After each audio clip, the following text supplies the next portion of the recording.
Maybe we're live and maybe we're not. Let's find out. We're not. There it is. I don't know how to use this. This is when you need Chris here. Yep. I don't know how to use this. This is when you need Chris here. I don't know how to use this. This is when you need Chris here. What's it saying it over and over? This is when you need Chris here. This is froze. What's it saying it over and over? This is when you need Chris here. This is froze. What's it saying it over and over? This is when you need Chris here. This is froze. What's it saying it over and over?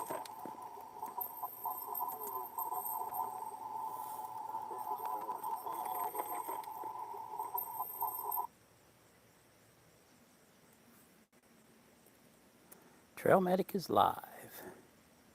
There we are. Trail Medic is live. There we are. Yeah. Quite a bit of delete. Well, let's hope we get some people show up. Well, we got a couple. Do we? Yeah. Well, let's hope we get some people show up. Well, we got a couple. Do we? Yeah. There's Joe and Scott. And that. Who is that? There's Joe and Scott. All right, guys, can you hear us okay? Let me know. There's Joe and Scott. All right, guys, can you hear us okay? I think I need to turn my volume down. All right, guys, can you hear us okay? Actually, you'd be better off muting yourself. I don't know how to use a Mac very well. You'd be better off muting yourself. I don't know how to use a Mac. There it is. There's 60 something. All right. He's 68, I'm 70, so there we go. Here from Southwest Missouri, Scott C. All right, loud and clear, they say. All right, guys, thanks for joining us. Tonight we just wanted to just take a few minutes to talk about our 316-mile e-bike adventure. And some of you may be saying, 316 miles, how'd you get that much in? All right, let's just kind of start from the beginning. We drove over and stayed the night so we could be at the shuttle at the Bike Stop Cafe in plenty of time. And once we got there, we got in the shuttle, and there were 6 people going to Clinton, and Gary and I were going to go to Pleasant Hill. So we dropped them off at Clinton, and then Jody, she took us on over to Pleasant Hill. Now, Pleasant Hill is the western terminus of the Rock Island Spur, which is 47.5 miles long. So we went that 47.5 miles, dropped our stuff there at the Katy Rock Junction, and then rode our bikes without trailers to Clinton and then back. So that added 17 miles, a little over 17 miles to our trip. And then when we ended up back at the Bike Stop Cafe, we loaded our trailers into the truck, and then we went on to Mansions, however you say that, and then turned around and came back. So that added another 12 or so. So we've been keeping track with it, and if you do all the addition, it's 316 miles. Of trail riding. Yeah. We actually had another 30 to 40 miles off trail riding. Yeah, it was a lot. Yeah, because when we got to Clinton, we went, good place to go eat in Clinton, if you're there, is the Dietz family buffet. Oh, that's where he had that steak. Oh my God, it was good. Okay, we also wanted to take questions from you guys, talk about our setups and that type of thing. I have the Adventon Adventure 3, which is a really good bike. It's a big bike though.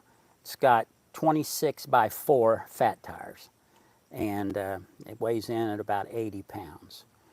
We each have 2 batteries and 2 chargers, and we'll talk about that a little more here in a minute. Gary actually bought my Ingui from me, which was my first bike, and I got to tell you guys, it did great.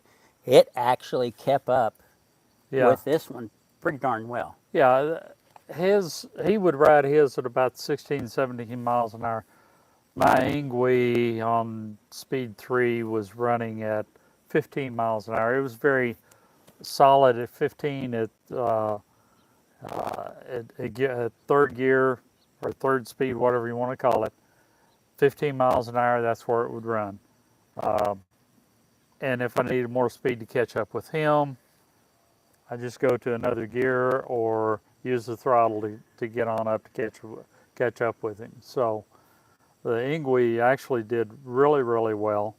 Battery wise, we were about the same on battery usage. Yeah, yours is a 52-volt battery and mine is a 36-volt battery.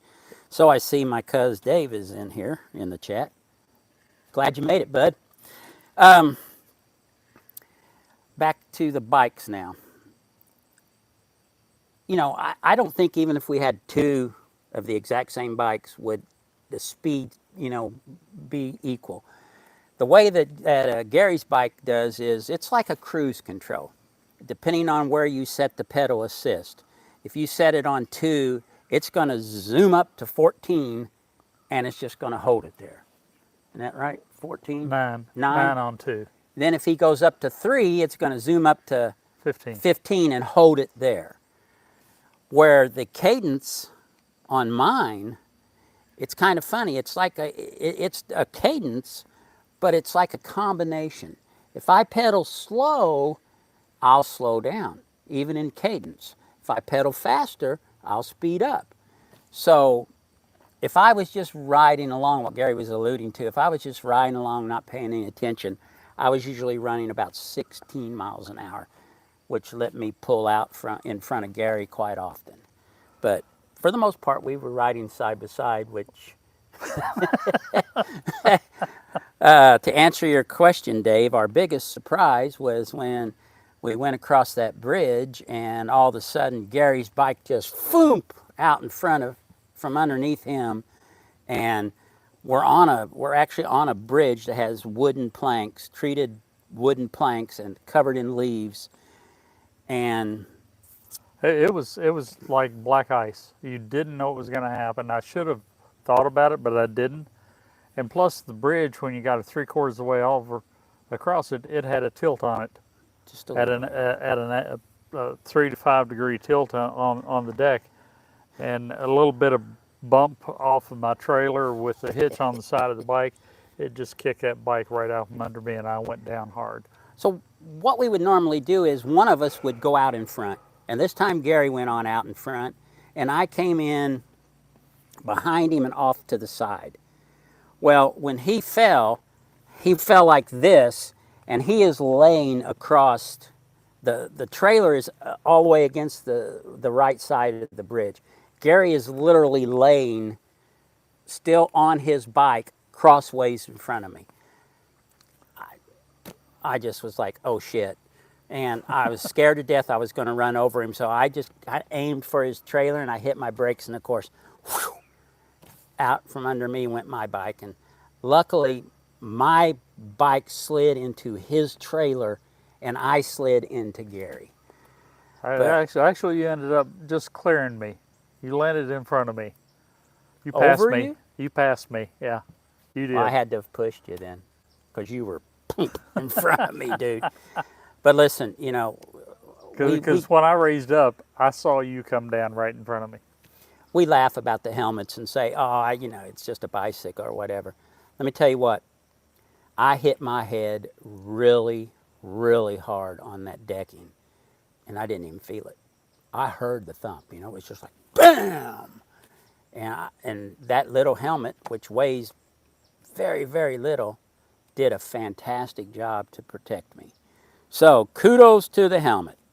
Bam. Yeah, ride with a helmet, no question about it. Yeah. All right. So Dave, yeah, the biggest thing was the wreck. Call it a wreck, call it whatever you want, but that was the biggest surprise, was riding along and then ended up on your side on the ground. Is Dave the last on your computer too? Yeah. Yeah. All right. If we got anybody else out there, got to see if we're froze up here, because the last thing we had was Dave Kaler saying, what was the biggest surprise? This is, I think that was the last comment. well, like I said, this is when we need Chris. Yeah. Oh, there you go. Did you guys ride pedal only? I tried a couple of times, and one of these e-bikes, pedaling it without the assist, without the motor on, is difficult, yet alone without a trailer. So the answer to that would be no and no thank you, ever. Yeah. Yeah. And my bike, to pedal it, I only have to go like this to pedal it, to get it to go the 15 miles an hour. Yeah. I mean, I don't have to pedal it at any speed at all. I you're- just barely have to have the pedals going and the motor kicks on and it's going to run. If your sensor senses any movement at all, it jumps right to that. The best way I can explain it from when I was riding it was, it's like when you are on the interstate with your cruise control on, you have to hit your brakes and slow down a little bit, and then you hit resume, and it back up to that speed. That's what you're getting with this as well. Now, without using we use pedal, like he say, he tried it a couple of times. I didn't try it at all without using the pedal assist or the motor on the bike. I did not try riding at all. And I see your second comment here. I did not touch my throttle one time that I can remember on my entire trip. At times, Gary's, which is a little different, he's got a twist throttle. When he would first get on his, he would twist it a little to get things going. But no, I never had to use my throttle ever. And I used it some mainly to catch up with him if he got out in front of me. All right, so let's go back to the main thing that we had on this ride. It wasn't the physical activity of it, because with the e-bikes, you know, it doesn't matter if you're 70 or 68 or 19. It's like riding with bionic legs. So the riding part is super enjoyable, but you really have to look at the logistics. And the trail has not set up yet to accommodate e-bikes. And what I mean by that is, there are places to charge along the way, but they haven't foreseen enough into the future yet to say every 10 miles we're going to put like a little charge station or something. But I got to tell you, the little towns have done great. The little towns along are very receptive and understand that people coming into town with e-bikes need someplace to charge. Some of the towns have put in their pavilions, in their park pavilions, have come in and added electric to allow you to charge, and know that that's what you're going to be doing when you get there. We found a few businesses that were very receptive to having you come in and charge. Restaurants were great. Come in, park your bike, plug in, come on in, have a meal, and let your bike charge while you're having a meal. And that worked out fantastic. Roachport, what was that? Merriweather Cafe. Yeah, Merriweather Cafe and Bike Shop. Yeah, they were very nice about it. So. And let's talk about the battery, the way we used our batteries. We would start out with full batteries in the morning. Two full batteries. Two full batteries. We would ride about 10 to 15 miles, somewhere in there. We'd swap batteries so that we've only used 25 to 50% of one battery, and we would ride on the other battery until we got someplace where we wanted to stop and charge. So then when we stopped to charge, because we had two batteries and two chargers, we were charging both those batteries back up to 100, close to 100% before we got on the road again. And then in the afternoon, we would run both batteries to we would do 15 to 20 miles on them. Well, depending on how far we had to go to get to our night Yeah. stop. But basically what that meant was we would ride for about an hour, stop, swap out batteries, ride for about another hour, depending on, how far it was to where we were going to charge. We charged at one time at the fairgrounds. Yep, State Fairgrounds. And then we would just sit and eat. I did a lot of my video editing in that downtime. But then you would hang around there for an hour and a half or 2 hours, and then you would get up and you would ride for an hour, change your battery again, and then you would ride, if it was close enough, you would ride for another hour and you'd be there, or you would have to ride further. I mean, one day we did 60 miles. and we did a 48, we did a 53, we did a 65 the last day. 65 the last day. Yeah. Yeah, so battery management, you need to understand how long, if you use your battery 25, 50%, how long it's going to take to charge it back to full. So battery management became very important, probably more important than I realized it was going to. Before we left, I put 80 miles on my bike before we left, and that was without a trailer, only to see how many miles I could get out of the bike, out of the battery on the bike. But then you add the trailer and the extra weight and all that kind of changes it. Plus, the terrain on this trail was pretty flat. Real flat. Yeah, it was real flat. I think there's what a 100 foot elevation change through the whole thing, but you're going up and down some. But what was really unique for me is I would literally, if we were on a 0.5% grade, I could tell the difference. My bike would just kind of slow down just a little bit. And the vice versa of that, if I was on just a teeny little downgrade, hell, I'd look down, I'd be running 19 miles an hour, you know? So it's flat. And the surface, I would say 95, 98% of that trail, the surface was fantastic. Yeah. There were a few places they had some little washouts, but they would have these signs that said, caution, rough surface. Yeah. And it was, I mean, my driveway's rougher than it was. So, you know, that trail is maintained very well. And they've got it set up so it drains very well. There were only, and we need to talk about the weather here in a second, but there were only a couple of spots where we hit a soft spot in the roads while we were riding. I'm going to change here a little bit on you, Keith. One of the things that you need to have before you hit the trail is a very good weather app. Yeah. And you need to monitor that weather, because we almost got caught the first day. We were riding along and we stopped to change batteries, and we happened to look up behind us. We were so excited and you know, this is so cool, and oh my God, and you know, and we were in trees. And we stopped and looked behind us, and the sky was black. And I looked at Keith and I said, we better hurry up and get to Chilhowie and get under shelter, because we're going to get wet. And I told him before we started this trip, this boy don't want to get wet. It ain't no fun. And I was doing this for fun. So Okay, Scott Evans, hey. And that set the standard, didn't it? Yeah. Outrunning the weather. Yeah. But he was talking about weather apps. WeatherWise is a fantastic radar app for your phone. And then I have the Weather Channel, which you can put any town along the way, or it'll go with you as you go, you know. And that gave us a basic idea of what the forecast was. And then Dave asked the question about the cellular coverage. I've got Verizon, you've got AT&T. I don't think there was one time that I don't think I ever not had coverage. I had one bar several times. Yeah, he had one bar. If he had one bar, I would have 2 to 3 bars. And there were several times that I had what Verizon calls 5G ultra wide. Yeah. And I would sit right there and just upload a video right off my phone. So a couple of the videos that I published were just, you know, off the cell towers. That's how good the coverage was.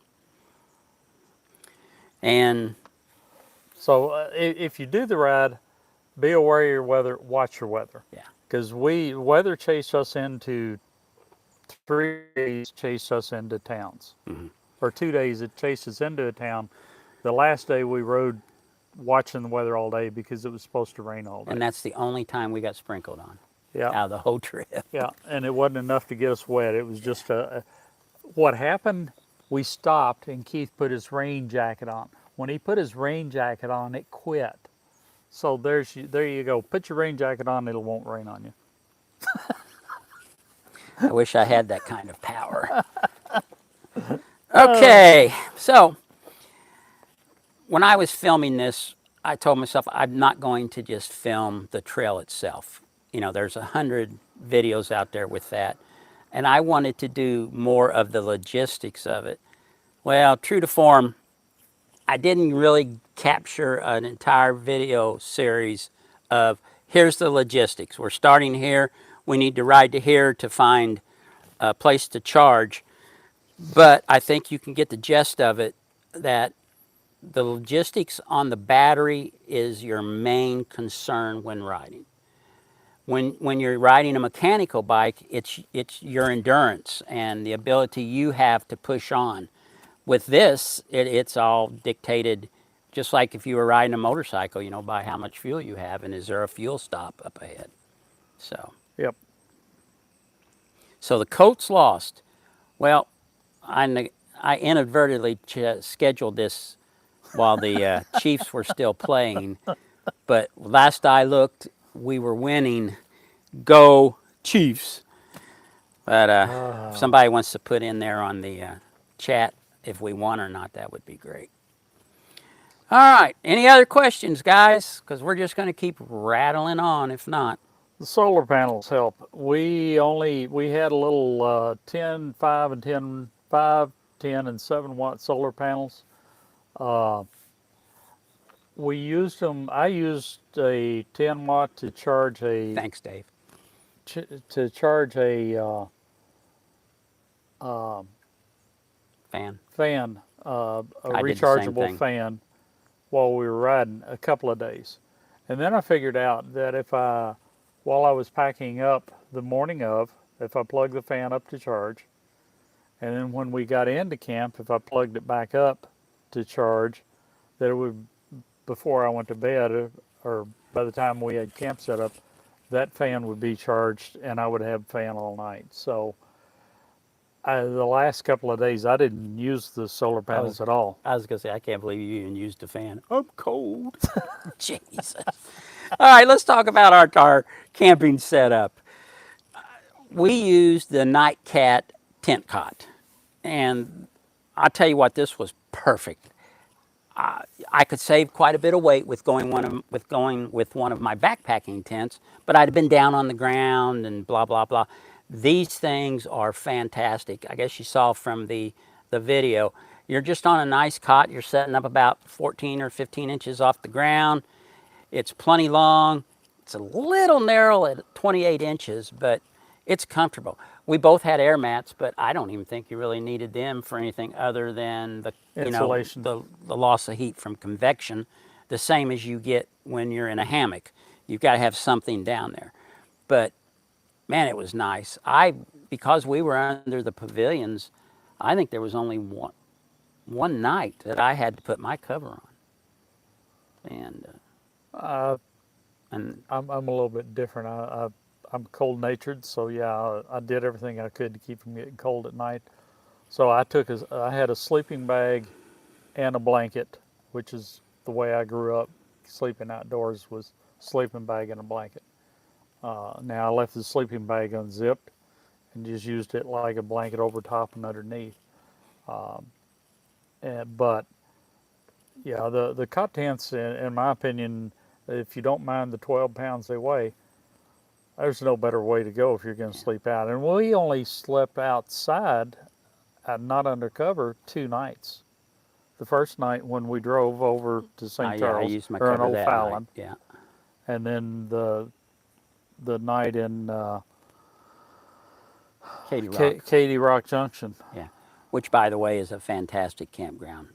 Charlie's got that thing immaculate, to say the least. Yeah, they do a very good job there, and they want you to be there, and you feel that. Yeah.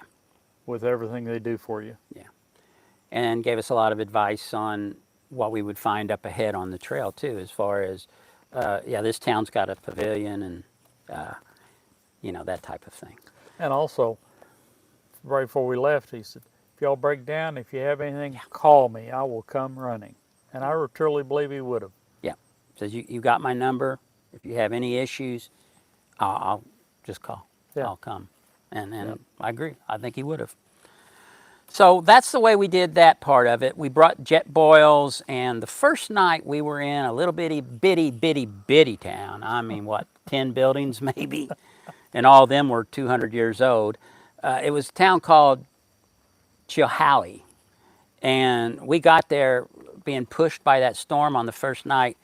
And we got into this really small pavilion, and the rain was really blowing, the wind was blowing the rain around, and it was wet. And so luckily it wasn't long lasted. And so when it settled down a little bit in between the rain showers, we went over to the little convenience store, and there was across the street from it, which by the way, the convenience store is what, a 200-year-old bank building? Yeah. That still has the vault? Still has the vault door Yeah. on it. That's I think that was their office. I'm not sure, but yeah, the vault door is still there. But the guy, the guy that was in there having a cup of coffee was, I guess, on the fair board or whatever, but he said, absolutely, you guys can stay over there. Well, they had this, I guess it's a stable for lack of a better thing to call it. And they only use it like once a year. And we just sat up in there, and there was a pole right outside that had electric. So when it wasn't raining, we had that, our batteries hooked up and charging with a cover over them, of course.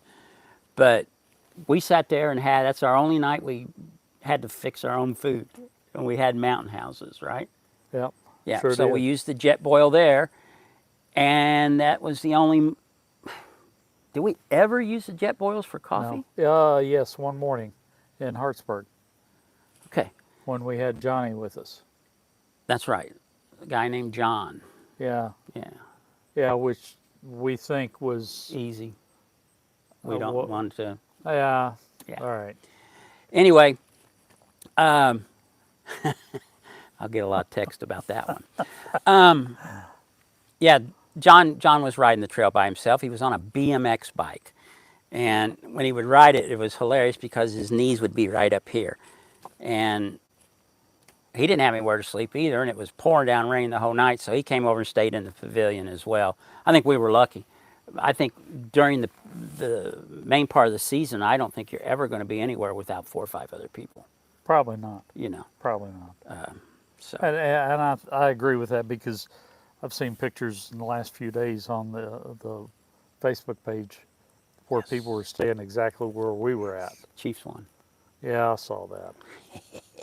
Most interesting people that we met, there was a couple, an Amish couple, no, Mennonite couple. Mennonite couple.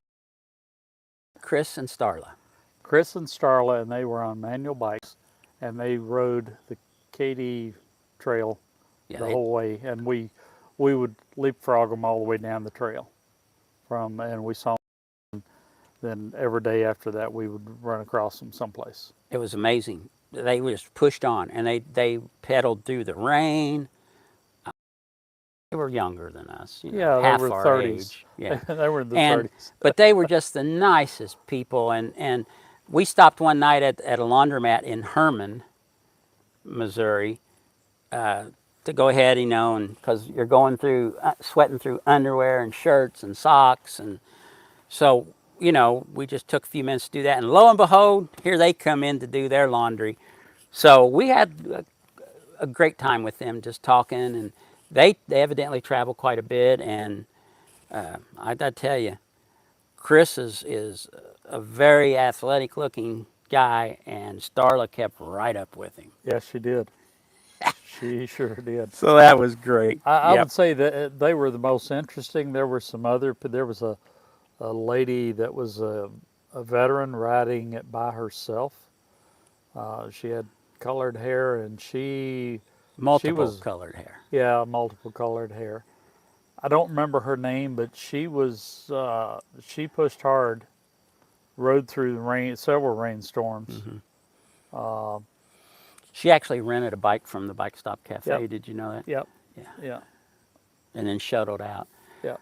So that's the interesting thing, guys. You can, just call ahead, and for Garry and I, it was $150 a piece to go all the way to Pleasant Hill. But that was us, our gear, which included 2 bikes and 2 trailers. Full of gear. Huh? 2 trailers full of gear. Yeah. So, I think that was a great deal. And logistically, it just made all the sense in the world. And it made our life so easy. Yeah, it did. Yeah. So if you're planning on doing this and you want to get shuttled to an inn, oh, and where you can park your vehicle is safe, no issues there. The whole time you're gone, it's not like it's in a fenced-in, locked area, but it's it's right there by the businesses, and I don't think they've ever had a problem. And if you go to one of the, for instance, in Clinton, they had signs up with a phone number for you to call if you're going to leave your car there for a few days or however many days. They wanted you to call and tell them, and then they would have police come by and check the car every couple of days. And we were in Pilot Grove. Yeah. And we had read on the forum that, they'd like for you to give the local police a call and let them know you're going to be there. And so I called, and this guy was just great. He said, "Oh, well, thanks for letting us know. Do you need anything at all?" And I was like, "No, no." And do we owe you any money? And he said, "No, it's free." So that was one of those occasions that it didn't cost us a thing. We had bathroom, water, lights, and most important of all, we had a roof over our heads. Yeah. And we had no issues whatsoever there. And we lucked up because the local bar was having a street party. Oh, that food was good. We're riding along. I was so stuffed that night. That guy says, "Are y'all hungry?" And I'm like, "Okay, why?" And he goes, "Well, the bar's having a party tonight." And so we went on over, and he said there's two places to eat. The bar's having a party tonight, and they're cooking wings and fish.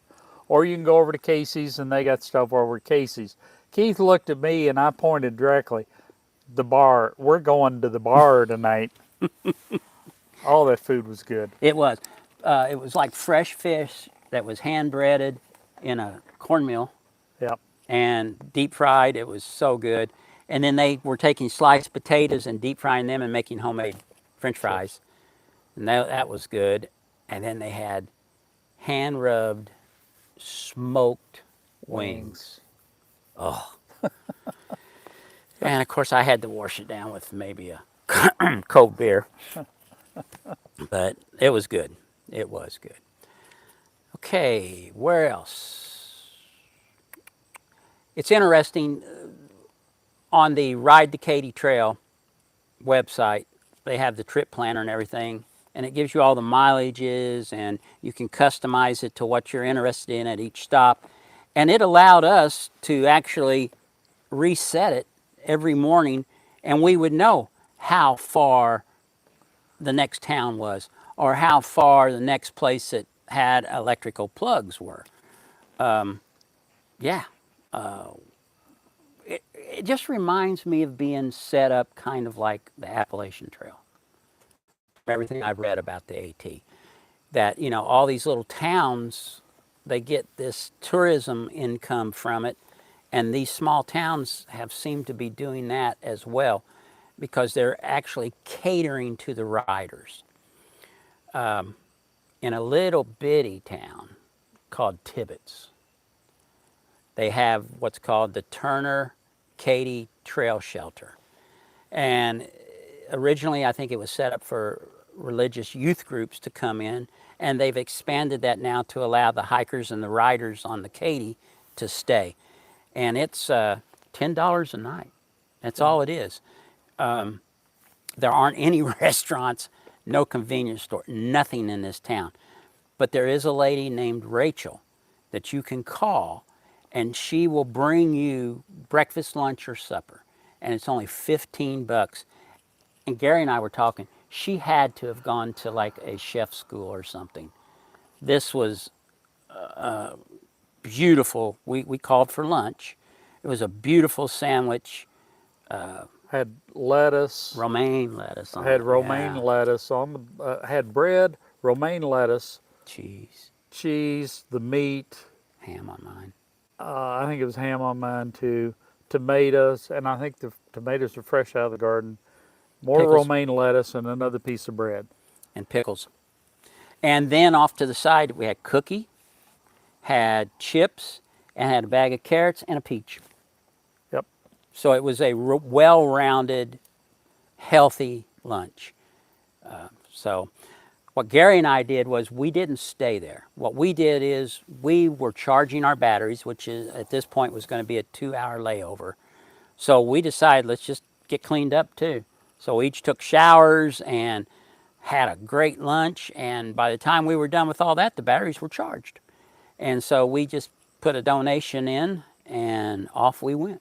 Yeah, the donations, they have envelopes there. You take and put your money in the envelope, take it right across the corner and drop it in the mailbox. The post office is right there, and drop it in the mailbox. And that's all you got to do to make your donation for staying there or using the facilities. But it had an upstairs and a downstairs. See you, Dave. It had a ping pong table upstairs, had puzzles and some other games downstairs. So if you were going to be there, and that's something that Keith and I talked about before we left, was what are we going to do at night when we stop? Because I was afraid it was going to be real boring listening to him tell stories or him listening to me tell stories. So found out he likes to play rummy. Cards, period. Cards, period. But in this case, we took cards and we played rummy every night. Keith is up on me about 2 games. He said, it's been so long since I played rummy, I don't know how to play it. First night I kicked his butt pretty good, but that was the last night I kicked his butt. It was a lot of fun. You know, just sat there and laughed and just enjoyed it. It was peaceful. However, not in Herman. I have never in my life encountered mosquitoes like they were in Herman. There was a little creek that ran along right beside the campground. We had mosquito coils, we had a thermocell, and Garry sprayed Deep Woods off. Yeah. Or Repel, I forget which, but one of them that's got 25% DEET. These were those little bitty black mosquitoes. And I'm not kidding you. They were flying through the smoke from the mosquito coils, and it wasn't phasing them. Needless to say, we played one game and went to bed. And went to bed. That I ran. Yeah. I've been in the middle of like swamps before backpacking, and I've never encountered mosquitoes like this before. Scott, you asked which bike would perform better. I don't know, as I would say one performed better than the other. Well, he would say that, but and his probably did perform a little better, but they're it's apples and oranges. But at the end of the day is my battery lasted about as long as his batteries did. We got about the same mileage out of the batteries. My tires are smaller than his. I think mine are 20 by 3s. 20 by 3, yeah. 20 by 3s. His is 26 by 4s. So, but to say that one performed better than the other, I'm really not ready to say one did. Well, there is one advantage. I can pull 100 pounds more than you. My payload's 100 pounds. Yeah, his payload's more, but we didn't hit the payload limits. I don't quite have 100 on you yet, though. No, not yet, but you're working on it. Yeah. Just keep eating. Yeah. No, both bikes are very good. Both bikes have, Garry's is a little lighter, easier to handle. It'll fold down in half. And so, there's advantages and disadvantages to both of them.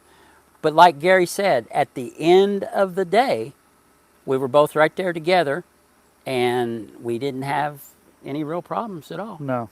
Yeah. No. And then, again, Scott, where and when is the next bike trip? Well, we've been talking about that. We've been talking about it. A couple of things. Number one, the bike crash, I did bump my shoulder up.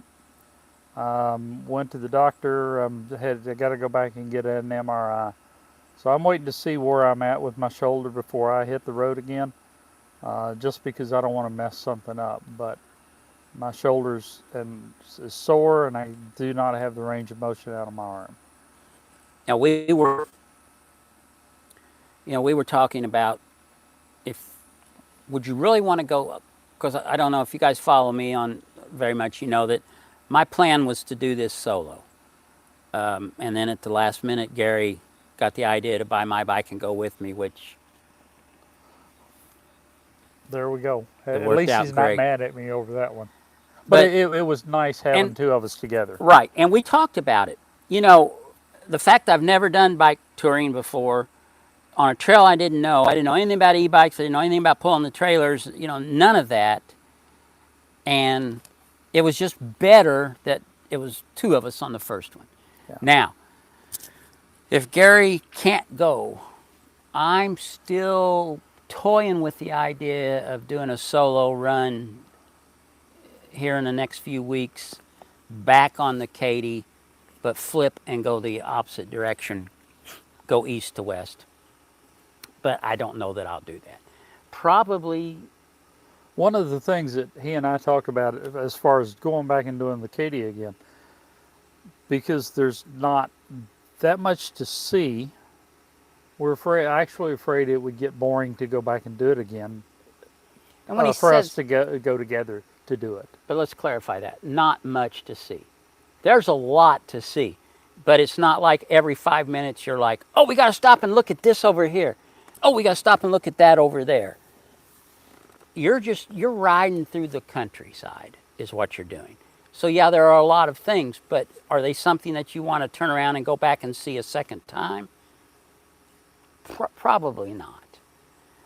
But the fun of doing it solo and figuring out the logistics of it from an opposite direction, I think that was the fun part.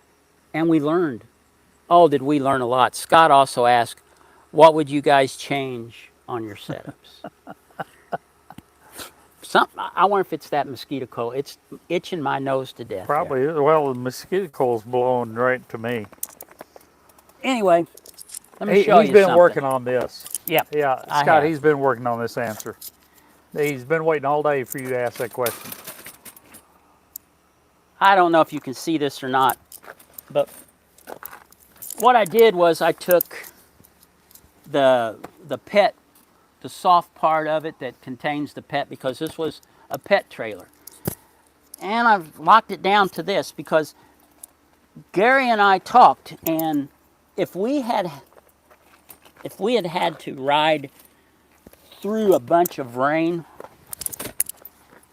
or if we had been in a really dry spell and it was super dusty, it would have been a little bit of an issue, I think. I had my stuff in like stuff sacks and dry bags, but still, if that gets dusty, then that dust gets all over everything, and vice versa if it gets wet. So I really like the idea of going with these containers. Plus, you can lock it down, and then you're not nervous about leaving it outside when you're having a hamburger in at the the local restaurant. My setup was a little bit different Yes. in that I had lockable, well, but not lockable, they had latches on the lids, and I had all of my stuff in containers with latchable lids. I had one real big one that I had clothes and sleeping bag and blankets in. I had one that I had the tent and the tent, I guess, and the pad, sleeping pad in, and the other one that I had, and the other two of them were about that tall, and one of them I had the food, the jet bowl, the cups, spoons, that kind of stuff in, and then I had a little small one that I took along to throw the solar panels in and just odds and ends that I took. And then I had a dry bag with a pillow in it, which before I go the next time, I will have a blow-up pillow. I did not like the pillow that I took, and I did not like the way it slept. So before I go again, I've got to solve that. I got 4 of them inside. We'll pick one for you. So One of the things that we talked about was, do we really want to go ultralight? Do we want to really worry about all that? Do we want to just, or do we want to have a good, enjoyable, relaxing time? comfortable. And we chose comfort. We've got these bikes, and we had trailers, which, by the way, we were the only, We were the only trailers that we saw on the trail. the whole trail. Didn't see any others. But we had super nice. And if we would have been in the middle of a field in one of those rainstorms, we'd have been okay. We both had tarps to put over our bikes. Of course, the cot tent would have done well. Probably would have just put my cot tent, pulled my bike in front of it, and then thrown the tarp over both. And then I would have still had a place to sit and cook or whatever and be perfectly dry. So there will be several things that I will leave off this time. But yeah, I think it was a good setup. And I'm looking at doing something like he's done with his trailer. My trailer, I paid $25 for a used 2-kid a bike trailer is what I found and what I bought. Took the seats out of it for the kids, and I was able to set I bought totes that would fit in that trailer, and it actually fit very well, I thought. Yours was what, about 4 inches wider than mine, maybe? I have 23 inches, probably 24 inches between the wheels. And I have 22. Yeah. Okay. Yeah, he's about 2 inches. So, and that you say, well, what's that matter? Well, when you go to trying to find tubs and things that fit, it's a little difficult. But, Scott, in answer to your question, my setup, the trailer and the empty totes were about 35 to 40 pounds for the totes and my trailer. That was the weight of that. And then I think time I got through, I think I was probably about 75, 80 pounds on the trailer. I thought I am taking so much stuff. But really and truly, I was at about 40 pounds, and then you add the electronics for the bike. Yeah. And that's 8 pounds for the battery, 2 pounds for a charger, 2 pounds for an additional charger. So, right off the bat, bam, you're adding, what's that, 12 pounds. Yeah. So I was somewhere around 60, 65 pounds of gear. But I had ridiculous stuff. I had a big high back chair. I had a table. Back to the fans. We were talking about the fans. I wanted to say this. In those cot tents, they have a little hook. And these small fans that we have, you just hook them up there and bend them, adjust them, and they blow on you all night and really help with the stickiness. Yeah, and the humidity inside the tent, so you don't get everything all wet and damp. So we were able to bring enough stuff that it was just fun, don't you think? Yeah, and that was the thing that I told him. I want to be comfortable, I want to stay dry, and I want to have fun. I'm doing this for fun, and I am a little bit set in my ways because I'm an old man now, and so I want some comforts.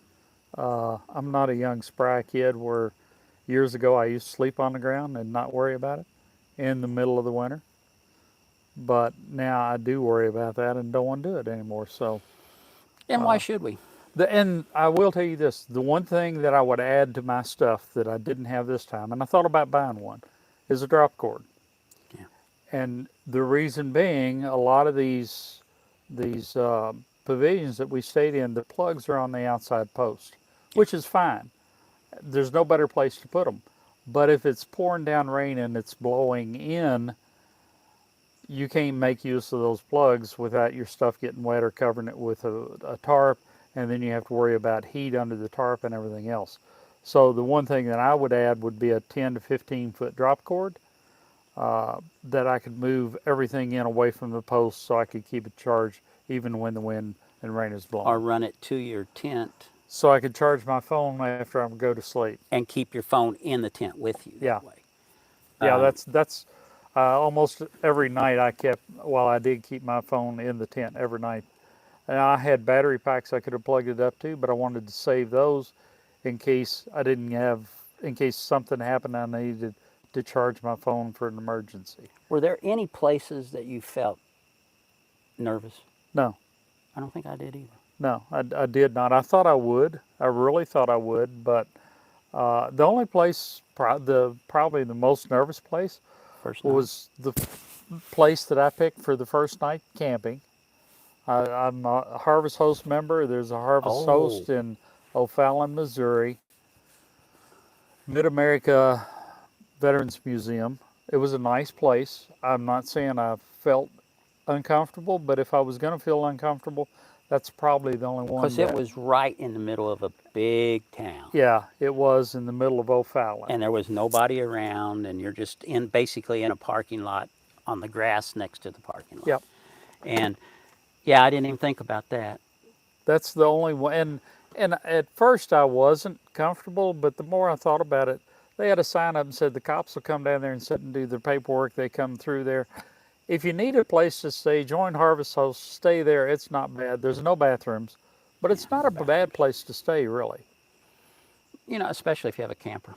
Yep. You know, if you were just traveling, you want to swing in there, pay your $25 donation, and you know they have hookups, 50 Yep. amp hookup. Yeah, they had 50 amp hookups. Because there was one other camper there, and it had a, you know, we had to listen to his air conditioner all night Yeah, we did. while we were sweating. But you know, that was our choice. That was absolutely our choice. All right. Well, what do you think? Anything else you want to touch base on? Scott just asked, would you upgrade your bikes? I may upgrade my bike in the future. I don't know. I'm thinking about it. The money sort of makes me question whether it's worth the upgrade. At this point, knowing how well my bike did, I probably would do a couple of more trips and decide how much more of these trips I'm doing before I would answer that question, Scott. Now, Keith isn't going to upgrade his. He's where he wants to be. If if you do the research, well, I'm lucky. I mean, let's face it, Yeah. I'm lucky.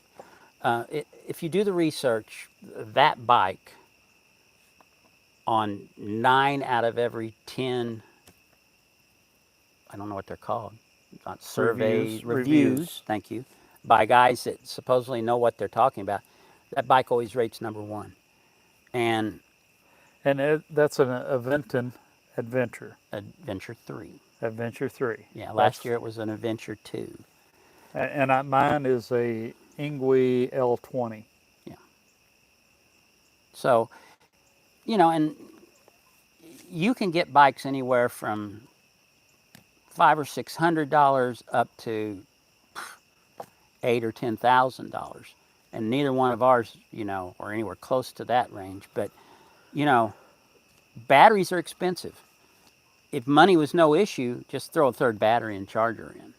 Yeah. Then your distance is going to be more than your butt's going to want you to ride in one day. You know, it's funny, we didn't even talk about the butts, did we? No. Before we left, we stopped at a bike shop and they talked us into getting a pair of pants that had the pads. And so I tried it on. I thought, well, this might help, you know, and this might be okay. I can't stand the feeling of walking around like you just loaded your britches up. He fussed and griped the whole day And that he wore them. It did. Well, it didn't. It didn't really do much difference because I've got that big, huge cruiser seat, and what it did do was added to the heat. My crotch was hot. Chris and Angela, we'll get to your question here in a minute or two. But yeah, the butt, my butt was sore every day. By the end of the day, my butt was sore and ready for a break. So I didn't see. Is it Chris and Starla? no, it's Chris and Angela from Canada. It's not on mine. What did they ask? Hello from Canada. Do you have any van camping trips planned coming up? We have a GMC Savannah we converted for camping. You can see the van in the background. I pulled it around here. I've got a little leak in my diesel line for my diesel heater, so I'm going to have to fix that. Luckily, it's external, so it just drips on the ground. That'll be a no-brainer to fix. I'm going to do a little bit of a change. I got a different toilet, so I'm going to be changing that up. And yes, Ope and I are going to be going to the fall meetup, which is Halloween weekend. Indiana YouTuber. Outdoor YouTubers fall meetup, which will be the weekend of Halloween at the Deem Horse Camp Blackwell Horse Camp in the Deem Wilderness, which is part of the Hoosier National Forest near Bloomington, Indiana. If you want to know where it's at, just contact Keith. He'll tell you. Yeah. Virgil, yeah, he whined the whole way. How come I'm not seeing this? You got to refresh your screen, I guess. I don't know. Well, there's a good answer for that. Is that Virgil? Virgil's on here, yeah. But there's a good answer why it's not showing on there. You really want me to say it? No. He is not an Apple person by any stretch of the imagination. Yeah, I'm not an Apple. And yeah, I kept giving Keith a hard time about it every time he, well, this ain't doing this or this ain't doing. Well, that's why. I'll be nice. I will refrain from my comments. No, actually, Keith did not whine a whole lot. I'm not sure. I think I probably whined more than he did over my sore butt. Sore shoulder. Yeah, my sore shoulder. I'm cold. Let's put it this way. The day after the bike wreck, for me to start riding the next morning, I had to take my right hand and lift my arm up to put it on the handlebar. Once I got it in the handlebar, it was fine. And I didn't take it off unless we were stopped because I couldn't lift my arm up by itself. It's okay, old man. I know. I'm just old and brittle and broken. Well, so the day it was 7 days, really and truly, if you want to, it was more like a half day and then 5 full days and then another half day. But it was 7 days and 6 nights, and we had an absolute blast. We did. I wouldn't have traded it for anything because it was an experience of a lifetime. We are toying with looking at the Ohio to Erie trails, and that's trails. Over in Ohio, it's like 356 miles or something. You start either in Cincinnati or in Erie, and you connect to all these either rail trails or towpath trails along the canals, and you can go the whole way. And I believe there is a shuttle service. I've just started looking into it, but it's a lot of road riding too in the connecting areas. This rail trail may stop here, and you can't pick up the towpath for like 5 or 6 miles. So you have to wind around for 5 or 6 miles to get to that trail. And it's through, because Ohio's more populated, Yeah. You're in a whole lot more, is it urban setting, I guess? Yeah. So you've got that to worry about. I don't know if there's as much camping available as well. I did see that they do have forums and stuff and maps. So it is a doable thing, maybe for spring. Spring. You're going to make me do that myself too, huh? No. Spring may be all right. Yeah. Spring may be all right. We'll find out.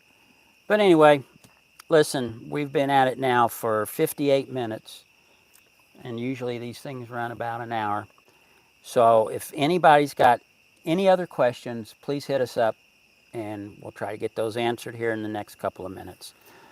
I want to plug my YouTube channel. I haven't done the videos on this because I'm in the middle of doing videos from 2 other trips that I took this year. Right now, I'm still working on those videos, but my videos on this one will come out.